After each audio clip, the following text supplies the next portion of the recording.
Film in Minnesota. I'm your host, Alan Tracy. I'm Rahana Power. And today we have the producers of Dark Cloud with us, Nathan Block and Craig Patrick. Hello, guys. Hi, guys. We are really excited to have you here. Thank you both for taking the time. We are excited to talk about the film and want to dive in. But first, Nathan, you were a guest not too long ago, but Craig, this is our first time meeting you. So we want to try and get to know you a little bit better.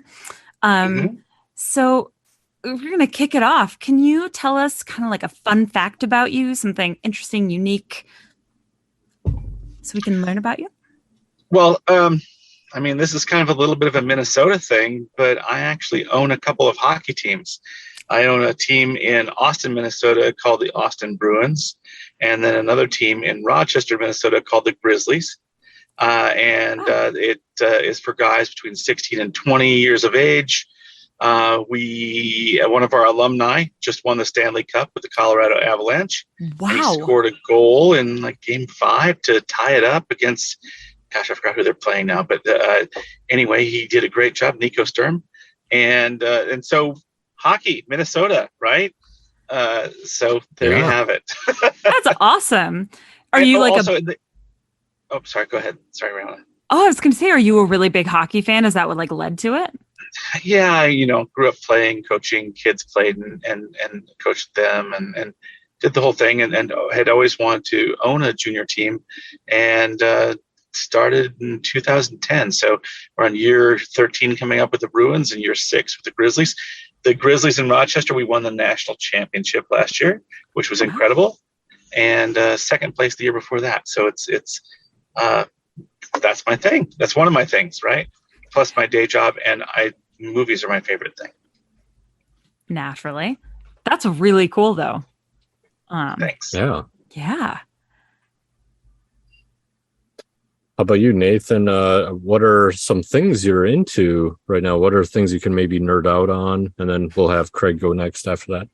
Well, goodness, I got to follow the guy who owns hockey teams. I mean, that's not very fair. Yeah, but you're like a real movie person. I've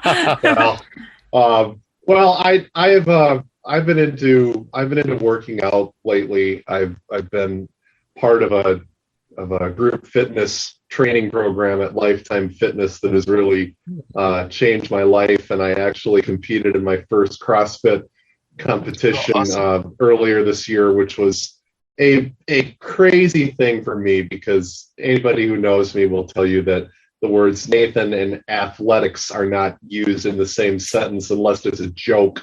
So yeah, that's kind of what I've been doing, and then as a filmmaker, just planning to get a couple of Z-Fest films off the ground now here in the fall. And I always just love the prep work for getting on set. Any day behind the camera is a good day.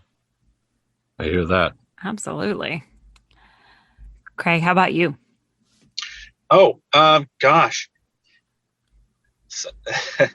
A few too many things probably, but like everybody else, we've been watching Stranger Things, right? And enjoying and how that's turning out. Mm-hmm. And then and thinking about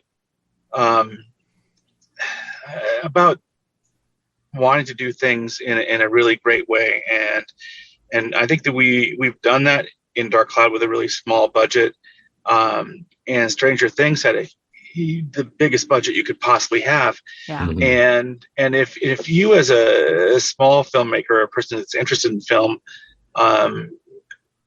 you should watch that series and see what they do and think about the things that they're doing with that giant budget. You can do the same thing. You can do the same thing. And I've been thinking about that a lot recently. And that's what has driven me to get to the point of Dark Cloud.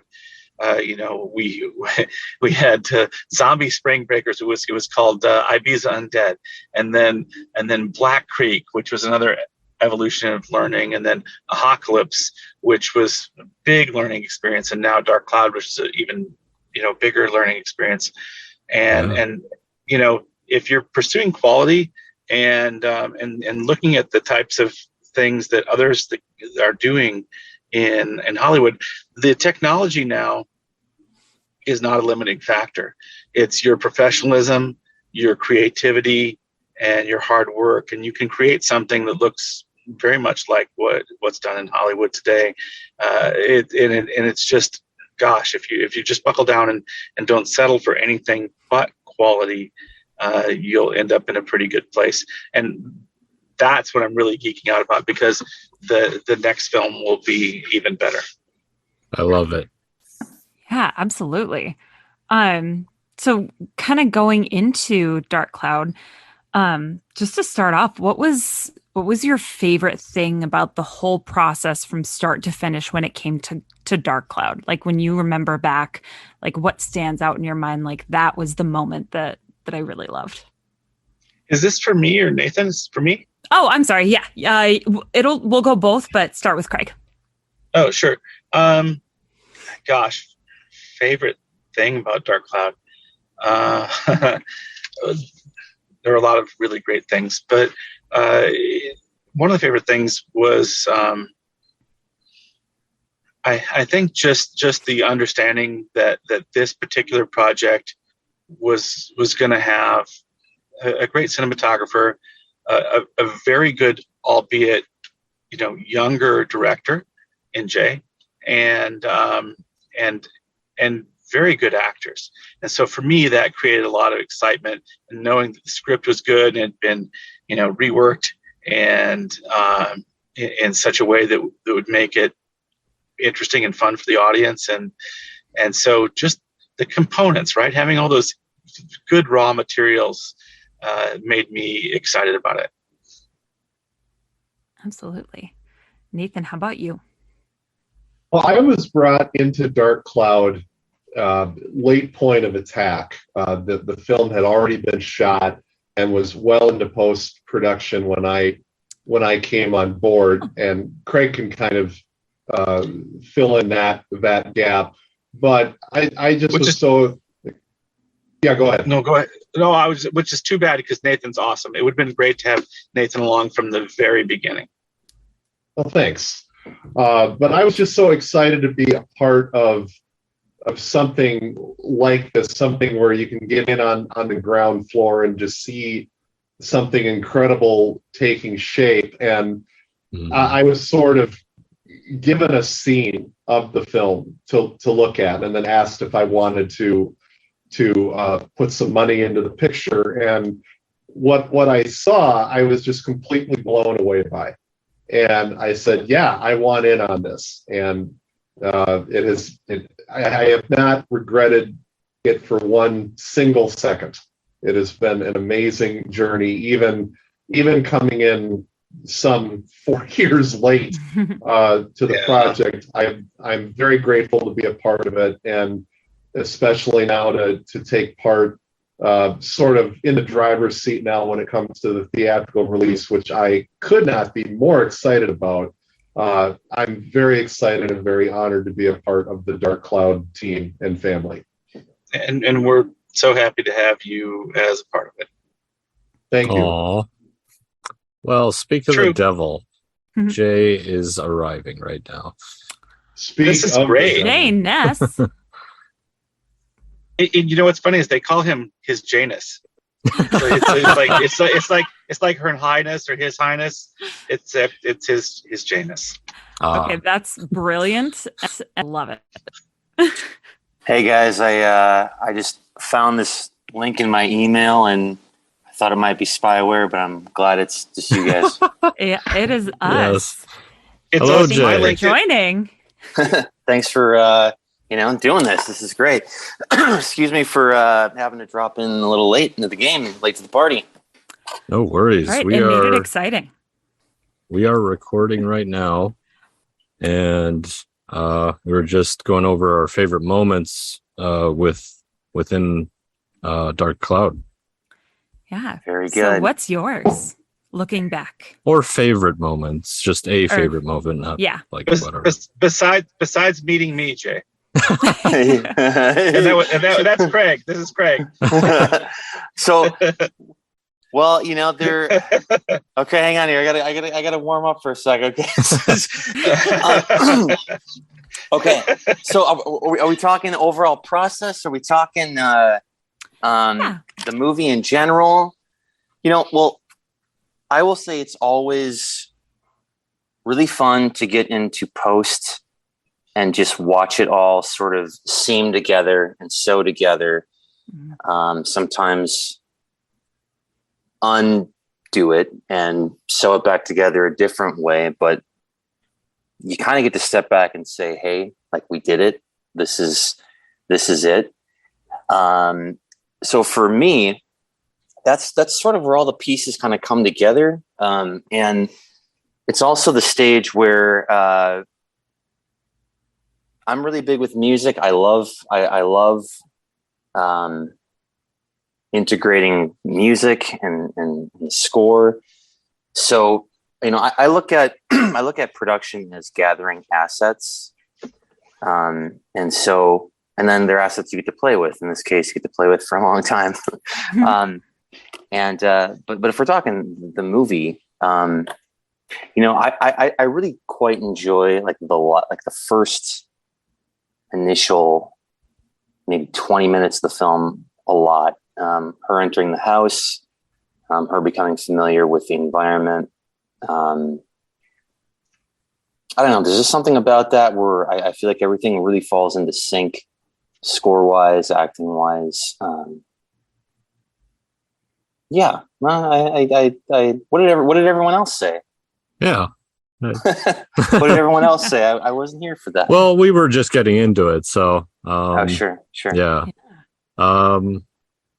I guess first question from my side would be, when did you, Jay, and Craig meet first meet to go over Dark Cloud, basically, or how did that happen? Sure. We were in Barbados. At what retreat was that, Jay? I'm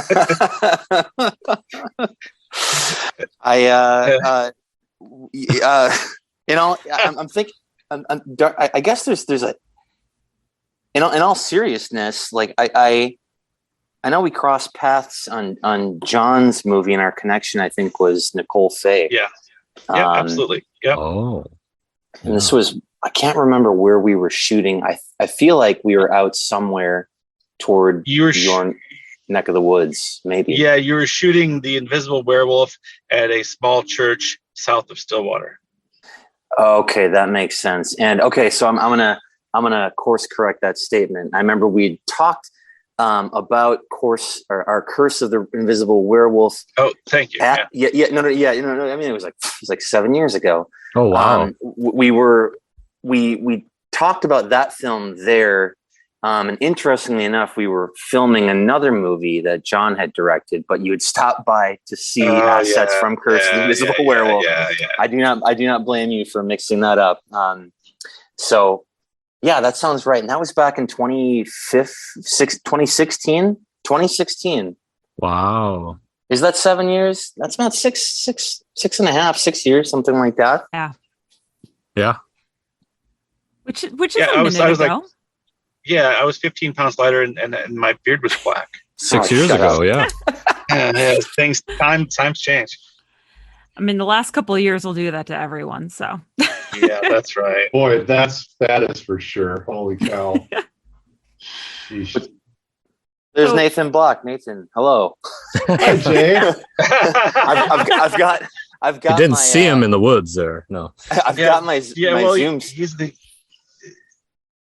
My Zoom is set to who is talking.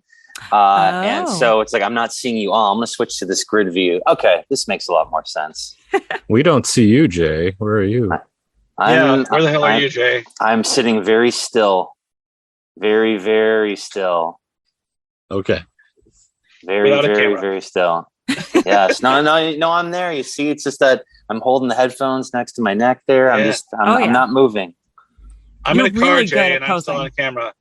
I'm in a car with a seatbelt on. I look terrible. All right, I'll switch to video and we'll see what happens here.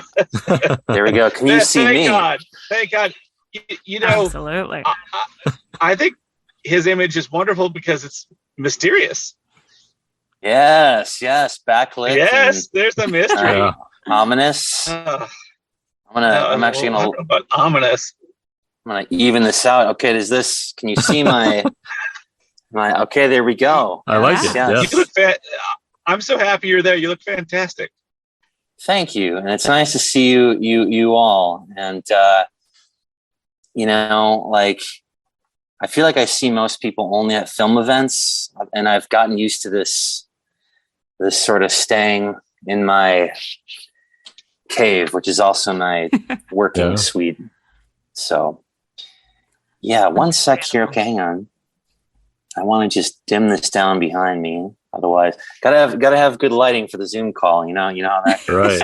Well, Jay's adjusting the light. Yeah, I'm not gonna color correct in my car. No, you're at the golden hour. You look better than all of us, Greg. Yeah, oh, totally. You got the nice flare. Yeah. It was on purpose. I like how we're spending all this time talking about visual elements on a podcast. Right. Yes. This is going to be so interesting for the listeners of this to hear us talk. Yeah. Yes, we're all in our bubbles. So we actually, let me see if I can figure out how to do this.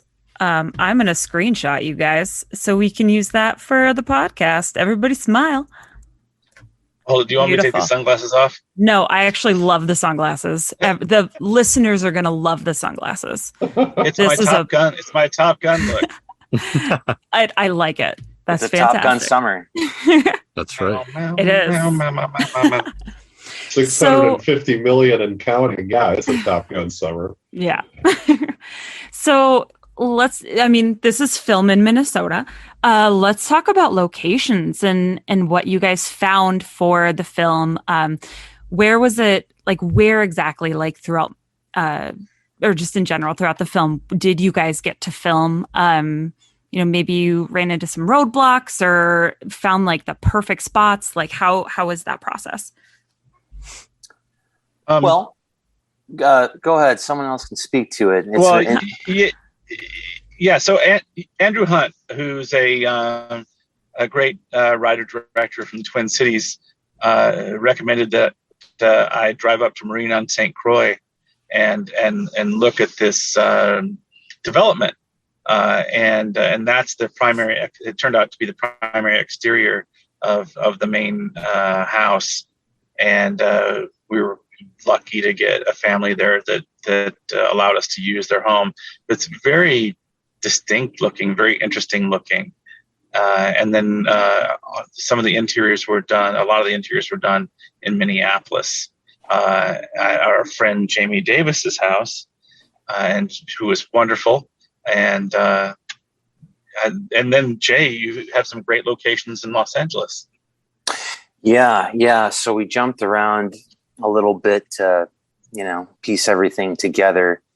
And to jump off of what Craig said, I was very pleased to learn, this is a fun fact, melding the exterior with the interior of a Minneapolis home. Our editor, Jeremy Wanick, didn't even know we shot in two different locations. So that was, wow. That was like, okay, if the editor didn't pick that out, then we did a good job. So, beyond that, I think we were downtown Minneapolis for a night, and weren't we out in Hudson for the theater? At the Phipps Theater in Hudson. Yeah, that was great. Yep, they were great. For a little bit of it, actually, we were in a dermatology clinic that was dressed up to be more of like a medical facility. Oh, wow. And then of course we built a couple sets over at IPR, Institute of Production Recording, in Edina. That's awesome. Yeah. Did you have a favorite location? Like the shots maybe were just perfect, or maybe even like time of day just like worked out perfect. Sure. For me, I would say I'm really happy with everything we got on the exteriors, and I mean, I guess in the interiors as well. Both locations were so unique, and part of my process, I guess, when I shot list is I'll go to the location and I'll take tons and tons of photos, and then I'll just sort of adapt the screenplay to that location, or think ahead, and that will sort of help determine. I'll reverse engineer my shot list that way. So, I mean, I'm in terms of locations, like I'm quite happy with actually how a lot of the visuals turned out. So no complaints. I don't know that I could pick a favorite. We tried to make them all, as radically different as possible, with lighting and time of day, day for night, and all that. And so, yeah, go ahead, Craig. Well, I was going to say really quickly. For me, love the exterior of the main house. Loved the interior of the house in Minneapolis, especially the fireplace scene, Jay, when that it just was so beautiful and rich. And then that backyard scene with the lush, backyard and the stairs and everything, that was just all really beautiful. Yeah, I agree. Talk about visuals then. Like, what camera did you guys choose? Why did you choose that? What were the technical specifications that you were going for as far as aspect ratio and lenses? Let's get into some of the weeds here. And Jay, how'd you sell that to Craig? It came down to sharing. So the DP I work with most often is Ben and Keith. Him and I are a really big fan of grit, what feels real, and also what feels like classic film and like film. So using lenses that allow us to shoot in CinemaScope, and so. Most of the lenses, actually, majority of the lenses we used were anamorphic, and it was actually just sharing Ben's reel with Craig, and it coming down to we've got a character. One of our primary characters is a visual effect, and we need to make the environment feel like a room you can walk into. And Ben and I are a really big fan of that. I believe we wound up shooting it was 4K or a little over 4, right? Mastered in 4 as well. Oh wow! I can't recall which red we shot on. There's so many of them. Like and this was 2018. Is that right? Yes. Yeah. Between that Black Magic. We for a lot of the pickups, sometimes Sony A7S II for some of the shots. It was an amalgam of a lot of cameras, and the one thing that's awesome about Ben and I is part of the reason I have him shoot my stuff is that I'm a cinematographer as well, and that's kind of one of the things I started with, and he shoots a lot like how I would frame my stuff. And so what's kind of fun about this movie and a lot of elements is how many people it took, or everyone kind of got their hands really dirty on a lot of things. And in this case, Ben was totally cool mixing formats, or not formats, but camera gear. Right. There's some stuff he even just let me, I was like, hey, can I take it? And I'd shoot it. And our second AC, Timmy Schrader, shot some stuff too. We even have, I don't want to get too far down this path, but like we have shots in the movie where we actually had Justin Jones, who plays Tom, actually double for Alexis in a couple of shots Wow. where and so it was. He looked great in that white jumper. Yeah, it was good. He looked good in that. He looked good in the white jumper. Yeah, it was like flight suit. Sorry. No, it's great. It's great. But I guess you're asking for technical aspects. I've edited yeah. Adobe, colored in Resolve. Yeah, I just don't the know. choices you went with. Yeah. Yeah, and it was just kind of more so, I think it's important for the team to be able to feel creative ownership and comfortable with what they're doing. And we had a couple conversations, and it just made the most sense to do and use all of those things. Great. Awesome. So you mentioned the cast a little bit, the characters. Can you tell us about, how you went through the casting process, maybe your experience with that for this particular film, and then the actual cast, like landing on the cast and how you felt about them and their chemistry and what you were asking them to do? Sure. Craig, I'll let you sort of kick that off if that's all right. Yeah, sure. Gosh, it's been a little while ago, but I'm trying to think of Hugo's character, Hugo Armstrong, who played Bruce.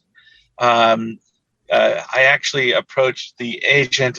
Oh my gosh, I can't remember the name of this series. This FBI series, and there was this guy who played a serial killer who's now fairly famous, and we were trying to get him, and we didn't get him.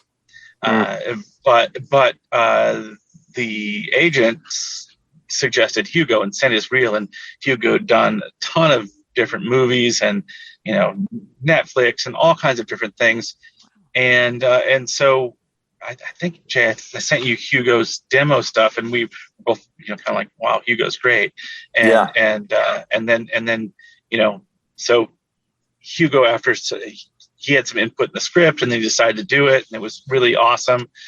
And then Emily Attack, who's actually a pretty big star in the UK and Europe, and had a big series in the In-Betweeners, and has her own show in the UK now. She just liked the script, and she agreed to do the voice part of Ada, which was really nice. And then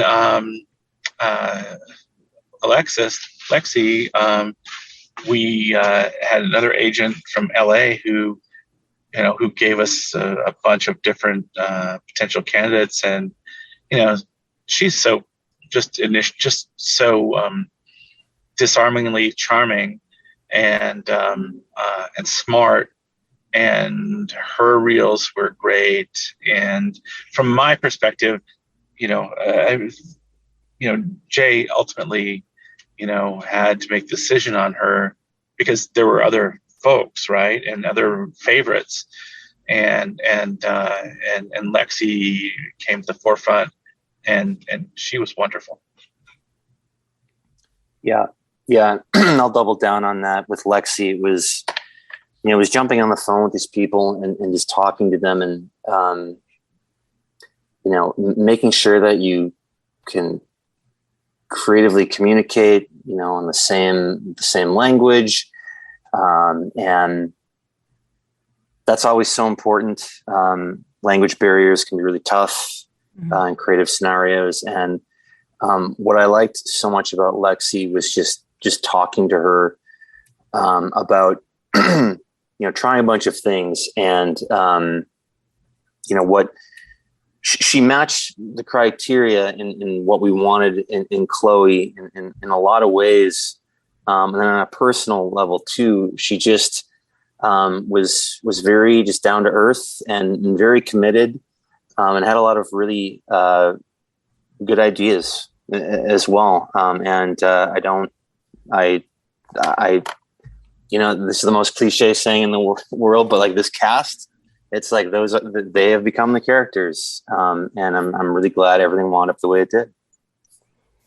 That's Awesome. great.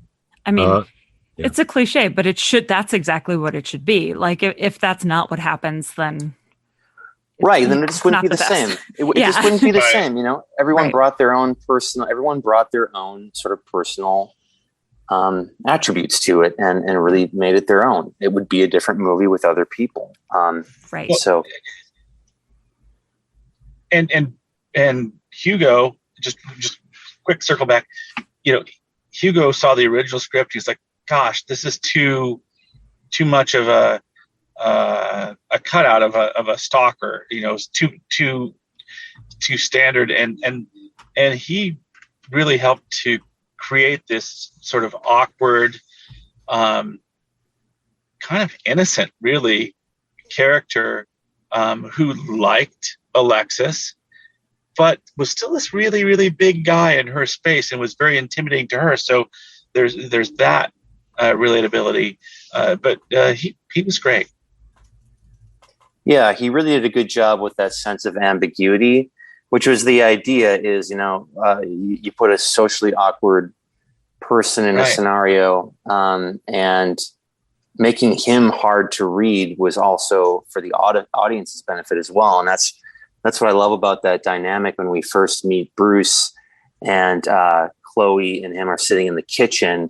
It completely changed, going that route completely changed the dynamic with Ada, because Ada was able to then gain Chloe's trust after that, because she could sense her anxiety, could sense she was uncomfortable. Yeah. And it just changed everything between, or sort of kicked off, okay, it put Chloe in a place, it got her on board with the program and to open up much faster. Yeah. Yeah, absolutely. Careful of spoilers, Jay. We still want him to come out and see it. I mean, yeah, there'll just be a big beep over that part. Right. So yeah, we'll cut that. And then beep. Yeah. Anyways, talk about production a little bit, real quick here. I know it was 2018, a while ago, right? 4 years. Is that right? Yeah, come August. Yeah. And how many days of production? How did you plan your schedules for your actors and crew and everyone? Tell me about that in 2018. Sure. The people that we had flying into town, in Hugo and Alexis, that dictated quite a bit of when and where we'd be and what we were shooting. And then, we had a really great AD, Casey Shelmus is her name, and she's in LA now doing some great things, but, she is just so, sharp, and organized, and really did a great job sitting down with the core team and getting the schedule, the grid made and having it make sense. I would say, it kind of just came down to, and this is, there's no hiding this. I think it was like the theater, like we were going back and forth between the theater. And so that was something we pushed toward the end. And then we had an actor. So put it this way, it's like we definitely put our foot forward with the things that had been truly set to go, to give us a little bit more wiggle room to let the other things fall into place. And I think total principal photography was around 21 days, I believe. And then we did go back. There were a couple things there's a couple things we shot after principal that I think it all added up to being like 28 days. And there were a lot of inserts, hands, some reshoot things. There was a scene with Justin Jones, who plays Tom, and Amanda Day, who plays Marla, that was shot after principal because they're Minneapolis actors. And so, we had a couple opportunities. Like, it's funny because all the hands and stuff like that, like often it's like myself, John, and Justin Jones, just like how Justin doubled for Alexis. We also had a woman named Katie Pope double for Alexis, like hands and close-ups of the eye and the earpiece. Where was I going with this? That is what took up those were days that added on to that as well. And yes, a lot of the hands you see are just like, That 21 days didn't equal 4 years, but that was a joke. But I have a quick question for Jay, because we've never talked about this. This is an exclusive. Ooh. This very, very exclusive moment. Jay, were you just a little bit afraid of Casey? Because I was. Or AD.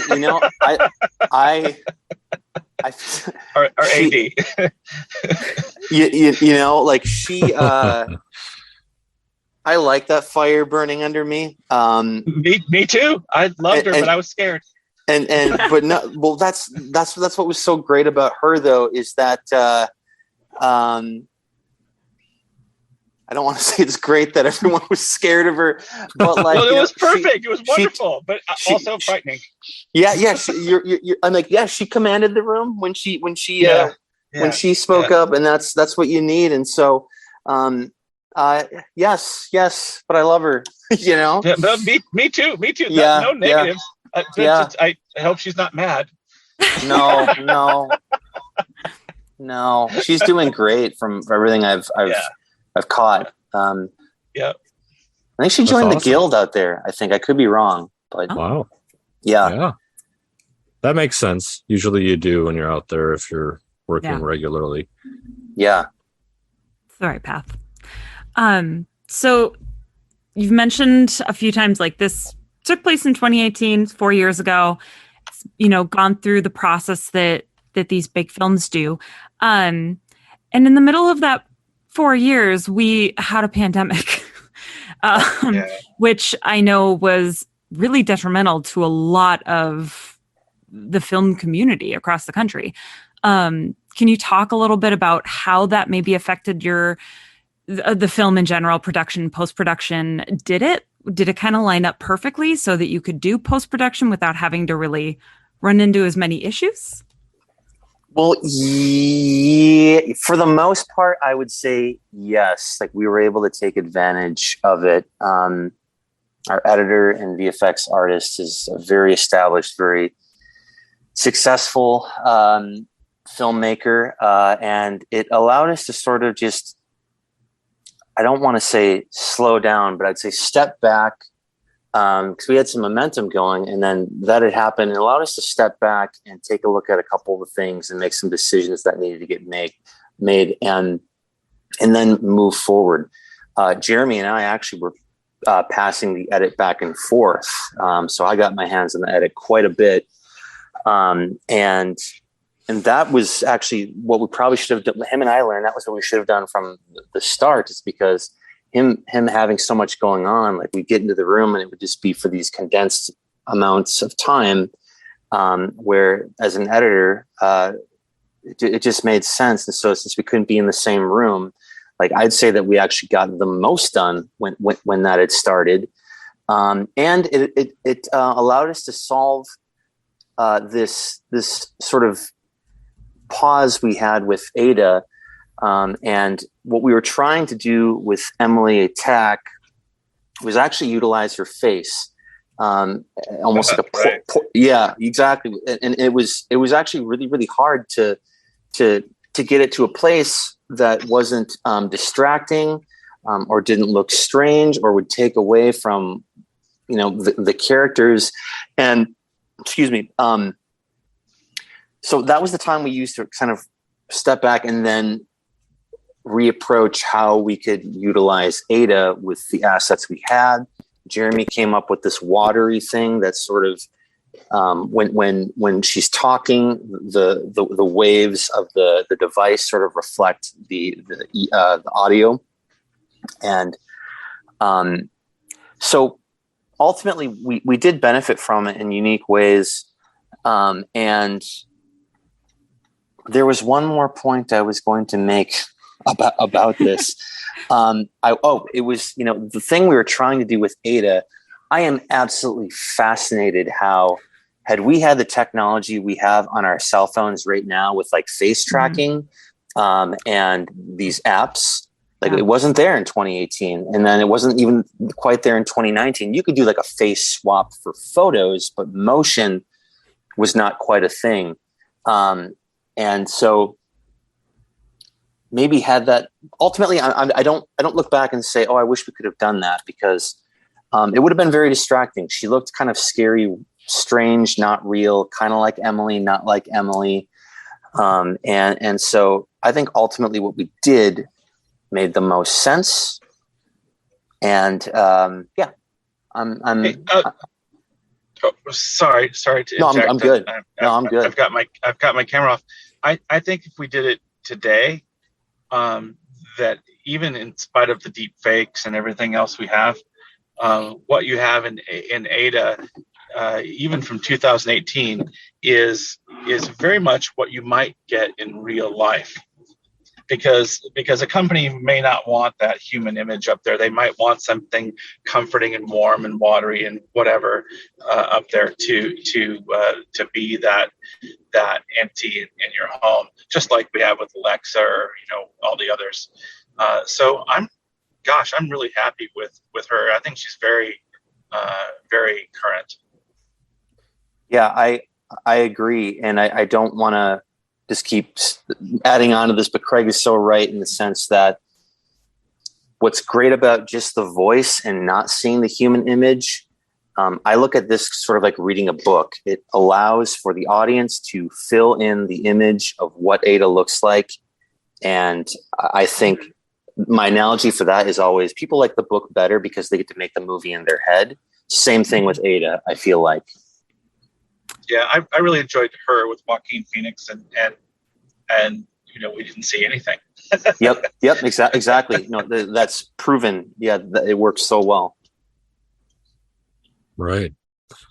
Well, now we get to the fun part: distribution. So getting to the point where we're at now, where the film has been released. But how? Like, this is new times. There are new streaming services popping up every day, and it's kind of a streaming race war. It's a streaming war, as they say. But yeah, how do you guys feel about like where you guys landed? Where are you at right now? Is it TVOD, SVOD, AVOD? Like, what's your plan right now? All right, so multifaceted, and it is a very interesting time for a truly independent film, and I think that there are going to be some big changes in the future, and maybe we're just the tip of the spear of that with theaters, and Nathan has introduced us to some folks within the theater world that I think are going to be really helpful for this particular film, because we're going to end up seeing a theatrical release that a small film like this would never see. We have currently we have sales agent. We've sold in several international spots, and continue to sell more.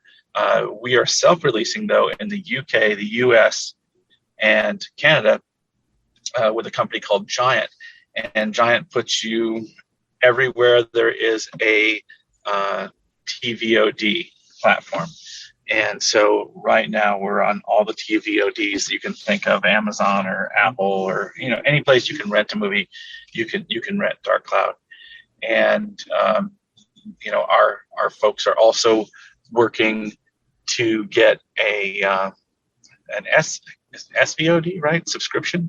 A subscription deal Nice. post TVOD, and then there will be, of course, AVOD, which, in my opinion, outside of the large money holders in Disney and Amazon, who are going to eventually squeeze out Netflix, it's going to be a lot of AVOD going forward. It's going to be back to the 1970s for a lot of products, I think, going forward, outside of the theatrical stuff, which I think a lot of people during COVID wanted to say theaters are dead, and they are not.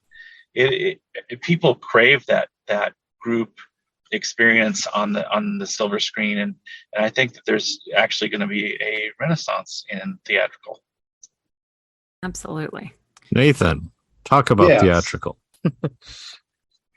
Well, I was brought in to this project late point of attack, so a lot of the decisions for how the film was going to get distributed had already been made. And when I heard that there were no plans for a theatrical, my heart just sank, because I'm a firm believer in the theatrical experience, and that the filmmakers like myself, like Jay, like Craig, like everybody that you've talked to, you make a film for the big screen. You don't make it for a phone. You don't make it for a computer monitor. You don't make it for TV necessarily. Now, Stranger Things, and of course, that's always the exception to the rule, but that's a series. We're talking about a film, a movie, Right.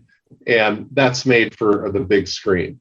So when I heard that there wasn't a theatrical release planned, I was able to utilize some of my contacts in the exhibition industry, because that's what I've been doing for the last 30 years of my life.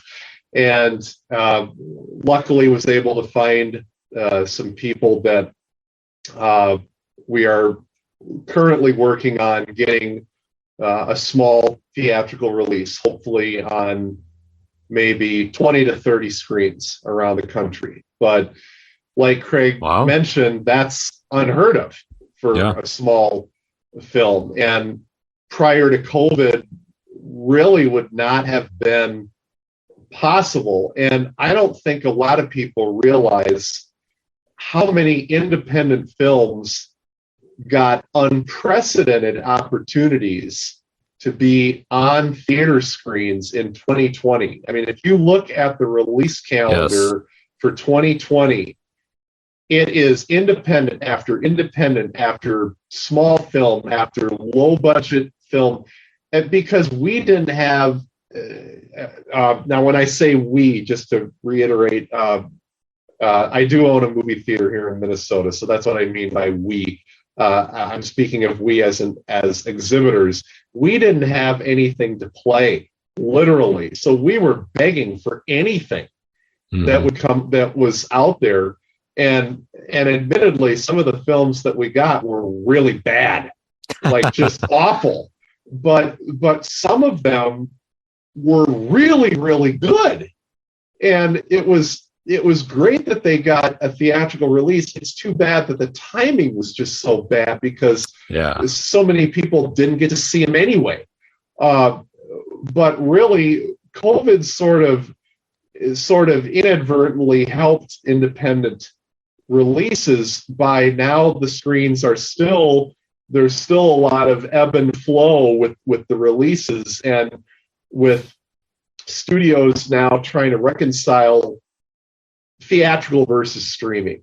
And so there are still gaps where the little independent film can sneak in, and all of a sudden, like, for instance, June and July is just a great example of that. I mean, we've gone from Thor to Nope to Minions to Bullet Train, and then we got nothing.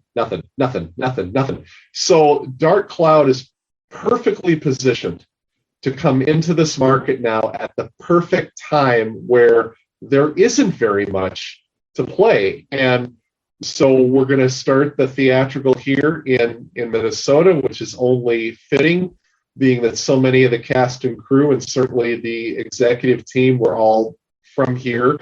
It seems only right. So Dark Cloud, the world theatrical premiere, I just love saying that, the world theatrical premiere, Dark Cloud, will take place at the Woodbury 10 Theater on Friday, August 26th. Tickets are on sale right now. You can go to woodburytheater.com. You can buy them. We've got 3 shows a day all week, not just a one-off. It's an honest to God theatrical release. It's a one week release, and it's got real showtimes. And You'll get real popcorn. You get to see the movie on a real screen with real sound. And I am just beyond excited to be a part of it. And really, I mean, the film is great, but when you see it on the big screen, it's truly great. This really needs to be seen on the big screen. And I know that we've been talking about VOD, and obviously all of us, and I know I speak for everybody, we appreciate seeing the film no matter how you see it, whether it's VOD or what have you. But you owe it to yourself if you are comfortable. I know that we're still in the middle of this thing, God help us. But if your personal level of safety is to the point where you're going to movies, you're out and about, you owe it to yourself to see Dark Cloud on the big screen. It's going to knock your socks off. It looks fantastic on the big screen. I've seen it on the big screen twice. Yeah, it looks great. You're going to love it. So come on out starting the 26th of August, Woodbury 10 Theater. We would love to see you. Yeah, and I once attended a producers conference at the Cannes Film Festival. The filmmakers there said that push for theatrical wherever you can, because it'll add shelf value to your film later, or shelf value. So I'm glad that you're doing that, Nathan. Glad that you made that happen for Dark Cloud. So thank you. Well, it was nice. It was nice that that's what I could bring to the table, because, like I said, I was coming into this so late. The film was done. The film was made. So it was like, well, okay, what do I offer at this point? Well, it's nice to be able to have said, yeah, this is how we do a theatrical, and have a venue at least locally, and hopefully now have the contacts to turn this into something bigger so that people can experience this the right way. And I'm very happy to be a part of that. Honored to be a part of that. Rock and roll. I love it. So the basic question, what's next? What's next for you guys? What's next for, I mean, we just talked about what's next for the movie. It's exciting, but what's next for everyone? Well, Craig and I have signed a 7-picture deal. He's going to fund the next 7 films that I haven't released. Jay is going to. I get the 3 after Jay, maybe. Or yeah, Jay is going to be an integral part of that team and helping me realize. No, I'm kidding. Craig, yes. Why don't you answer that first before I get too carried away? Yeah, so we had a really nice conversation with Nathan's film buyer about the potential for making films that are specifically tailored for a theatrical release, and he has a pretty great reach along with some partners of his. So that's pretty interesting to think about that and think about what they might want. From my personal perspective, I guess I'm thinking about a true crime drama set in the 30s in the South, and that's all I can say about that right now. Okay. I mean, I'm already intrigued, so it was perfect. We're almost in the 30s, so I mean, it could. That's happen. right. We're on our way. I'm just kidding. That's scary to think about. I just realized that right now.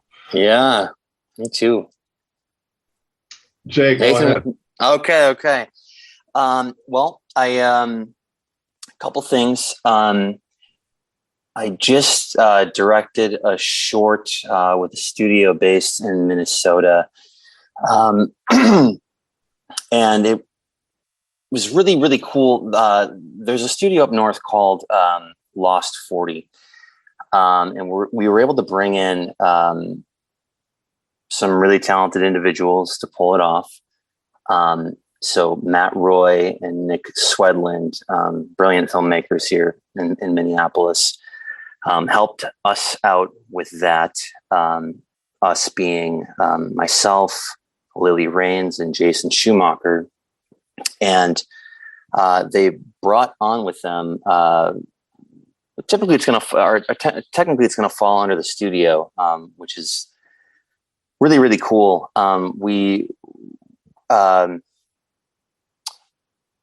The EP of the project, his name is Carl Gajdasek, and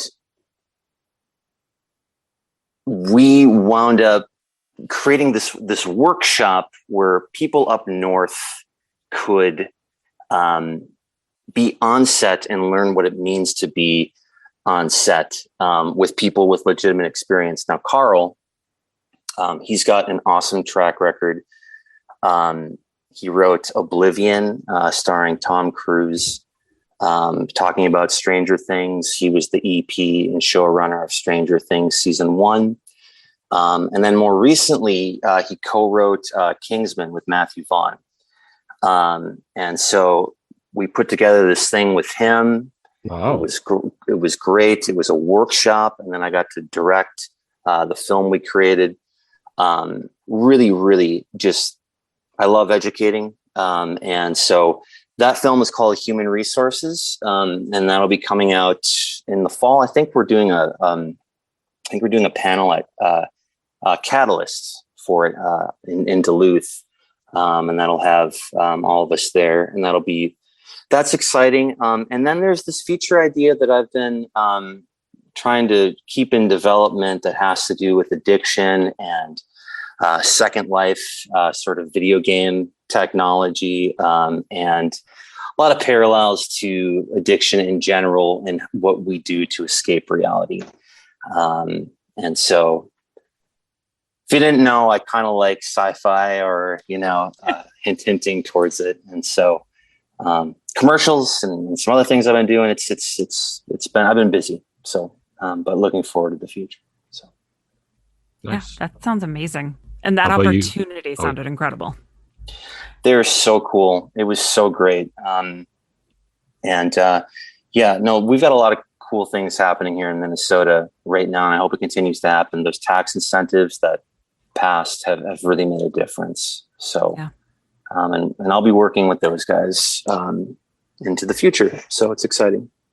Awesome. How about you, Nathan? Oh, I am just still in the paralysis of analysis, with what feature film I want to make for next year, because I really wanted to make one this year, but it just didn't come together. So I'm trying to sort that out, and in the meantime, gearing up for the Z-Fest Film Festival. I've got a couple of scripts that I've written that I'd like to get shot and premiere at Z-Fest, because I just love being a part of Z-Fest. And it just came off the 48-hour film project, and for my 15th year competing in that, and the film, actually the premiere is Friday night, so I'm really looking forward to seeing the film on the big screen. And honestly, kind of hope I win. I know it's a really terrible thing to say, but I really want to win. I've been at it for 15 years. I think I do. I think I paid my dues. Yeah, that's art. I'm really kind of geeking out about what Jay said, because I love making short films. I always have. I always will. And I just love it. I just love it. There's just something very comforting about it. There's something about the simplicity of it and the finality that you can do a short film in a relatively short period of time and have something amazing to look back on. And the feature film is still pretty daunting, but next year is the year it's going to get done. Awesome. All right. So the final question, the big question, and this is for everyone, what do you want people, audiences, to really take away from the film? Jay, we'll start with you. Oh boy. Unless you want to start with someone else. Well, I'm ready if you're not, Jay. Go for it. I'm going to formulate it correctly here. Yeah, I was just kidding. I'm not really that ready. So, no, I guess it, it's a good film, right? And it's not a typical American film. It takes a little time to develop. Women seem to like it more than men, but men like it. So Interesting. I don't know. I think it's for me, I'm a little older than those guys, and a lot of films I used to see were like this, and there it takes a little time to develop. It's very interesting, and it connects, I think, with women, and I don't know. It's fun movie.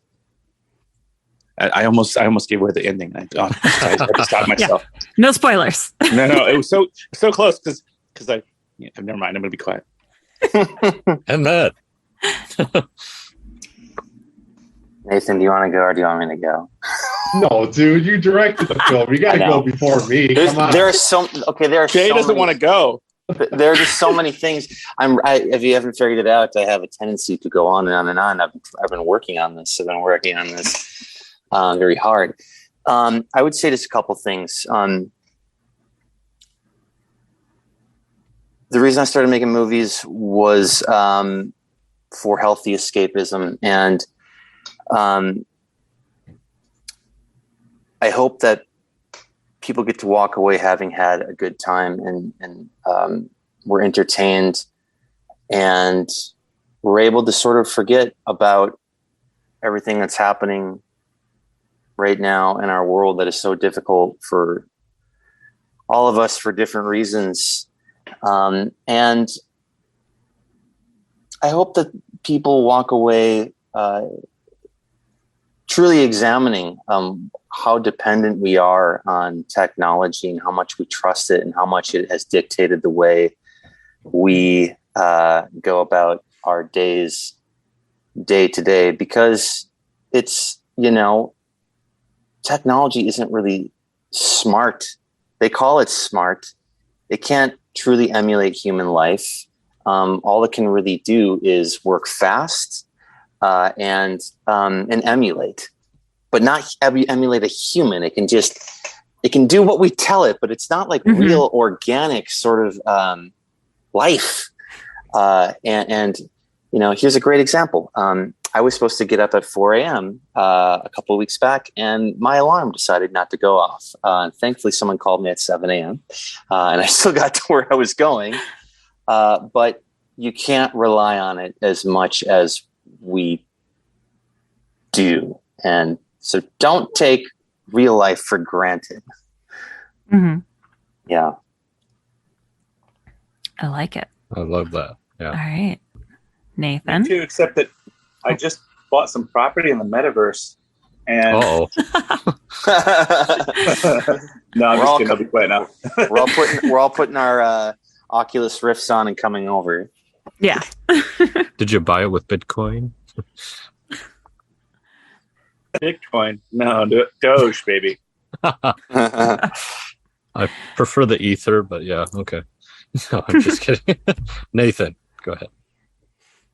Well, I had a different take on this because I came into it late point of attack. So I wasn't a part of the meeting where it's like, well, what do we want the film to say? What do we want the theme to be? What do we want the message and all of that kind of thing. That was all said and done by the time I got to the party. So, but having looked at it, having seen the film twice, and I've had a lot of time to reflect on it, and I'm so close to a lot of the people who were a part of the actual production. I think what I'm just hoping that this will do, I'm hoping it'll do two things. Number one, I'm hoping that it will draw attention to low budget productions, because this film looks like it costs $10 million to make. And I mean that in all sincerity. It looks like a $10 million film.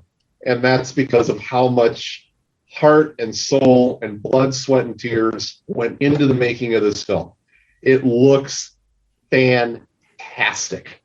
And I just hope that it will maybe encourage people to go, well, you know what? We don't need $20 million to make a film. We just need some really talented people, and we need a realistic budget, and we need good actors. We need a good story, and at the end of the day, that's really what it's about. It's about the story, and it's about taking somebody on a journey. The second thing that I hope it'll do is I'm hoping that it will raise some awareness for the amount of talent that is here in Minnesota. And even though some of the principals in the film are not from Minnesota, some of them are, and a lot of the crew is. And I'm a firm believer in the rising tide floats all boats. And I think that sometimes, and I fall victim to this myself, so I include myself in this critique. Sometimes as filmmakers, we become isolated in our projects, in our world. And it's like, well, yeah, Jay's got this thing going on, and Craig's got this thing going on, and Jeremy's editing of whatever. But it has nothing to do with me and my project and my film and whatever. And that's the wrong mentality of thinking. And we have to think that whatever comes out of Minnesota, in one way or another, indirectly or directly, represents us. And so when we have something that comes out of Minnesota that is of quality and is worthwhile, we've all got to get behind it and promote it, because that will eventually raise the tide for everybody else that's working so diligently and so hard here in this state to make movies, whether it's a short film, feature film, web series. It's all going to end up helping us. Mm-hmm. So that's why I'm just such a proponent of the film and of seeing it in a theater and of getting it out there to be seen by other people that aren't in this state, because I think that it just will be one more part of the great big digital calling card that says there is great stuff happening in Minnesota. Don't ignore us. You don't have to be in LA. You don't have to be in New York. You don't have to be in Atlanta. You don't have to be in Chicago. There's a lot of great stuff, great talent happening right here. That's honestly the way I feel. And that's why we're here. We want the exact same thing. Yeah. And you guys are doing awesome. Really. Well, thank you all for joining. This was really fun. One, just getting to chat with you, but also Craig getting to meet you. Yeah. And learning about Dark Cloud. I'm really excited to see it. And I hope all of our listeners are as well. So as a reminder, and Nathan, correct me if I'm wrong, August 26th, world theatrical release. Friday, August 26th, Woodbury 10 Theater, woodburytheater.com. I spell it the right way. It's R-E at the end, woodburytheater.com. The showtimes are super easy to remember. They're 2 o'clock, 7 o'clock, 9 o'clock. Easy. 279. 279. Starting 8:26. Everybody likes those. Come on out. 279. It's going to be tattooed. great. 279. Really nice to meet you guys. Sorry I was late. No, that is all right. Worries. This was amazing. We appreciate you guys taking the time. And to all of our listeners, this has been Film in Minnesota.